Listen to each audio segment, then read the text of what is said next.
Today I'm going to do another key fob video. The last one I did talked about opening the rear of the key fob and inserting a new battery when the one in it had died. Let's check out the one that's in here, and I want to check the status.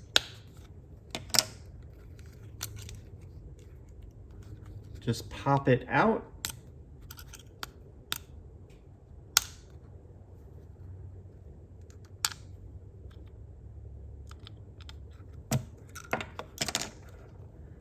Now that I have the battery removed from the key fob, I'm going to test it and see what the voltage is.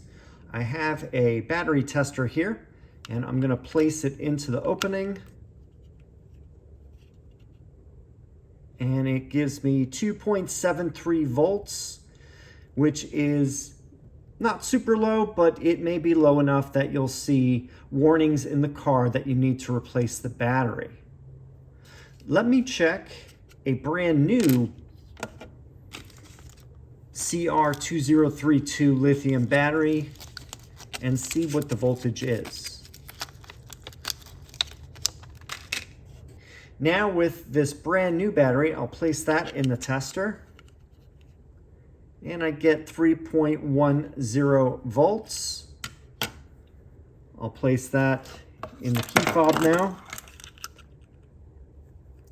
And then I would put the cover on. But while I have this open, there has been some discussion that these little tabs on the bottom of the battery holder area, on some key fobs, they may be a little bit too depressed where the battery is not getting a good connection. So what you could do is you could fold these up a little bit like this, so they're a little more upright. And I'm going to show you how to do that right now. It's very delicate and it's easy to pop this off of the actual circuit board underneath. So I seen a video that's currently on YouTube, and I'll give his information and link in the video description. So let me put this down here. I suggest using two small flathead screwdrivers. First thing we're going to do is in the center, we're going to press down because that's where it's attached to the circuit board. And then very gently, the two prongs on this side, slide the screwdriver underneath and lift up.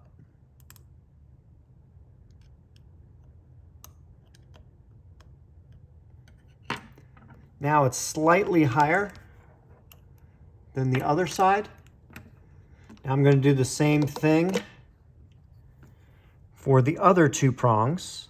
Put pressure in the center, and that'll keep it attached to the circuit board without slipping off.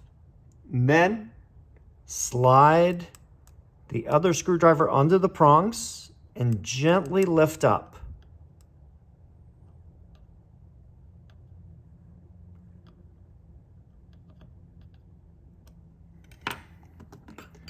So what this will do is it'll give better connection to the battery, and inside the key fob we should have hopefully better reliability. And I'll be testing this out over the next couple weeks and see how effective it is. And that's it. You just are lifting up those prongs. I can now put the battery in.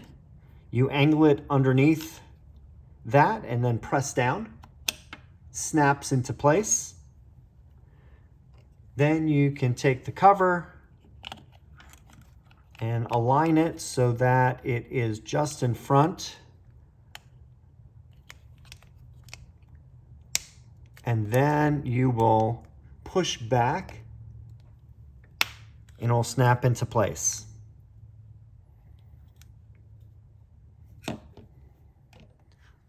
Another item that may be useful is a Faraday pouch.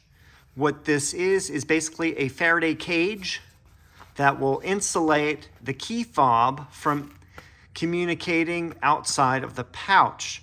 For example, if you park your car and have the keys not far from the car, you don't want to have the keys accidentally activating the car or keeping it awake. So what this will do is, by placing it inside here,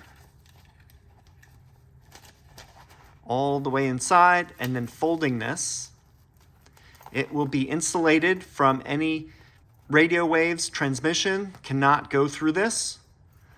And by having it like this, it also has a secondary safety mechanism for keeping any possibility of thieves cloning your key fob so that they can steal your car. That's a known issue for a lot of cars that have key fobs, and they can have their signals hijacked and used to open the car and have it stolen. So keeping it in one of these overnight when you're sleeping is probably a good idea for multiple reasons. I have the link for both the battery tester and the Faraday pouch in the video description. If you found this video interesting and usable, please like and subscribe. It really helps the channel grow. If you have any questions or comments, please leave them down below. Thanks for watching, and I will see you in the next video.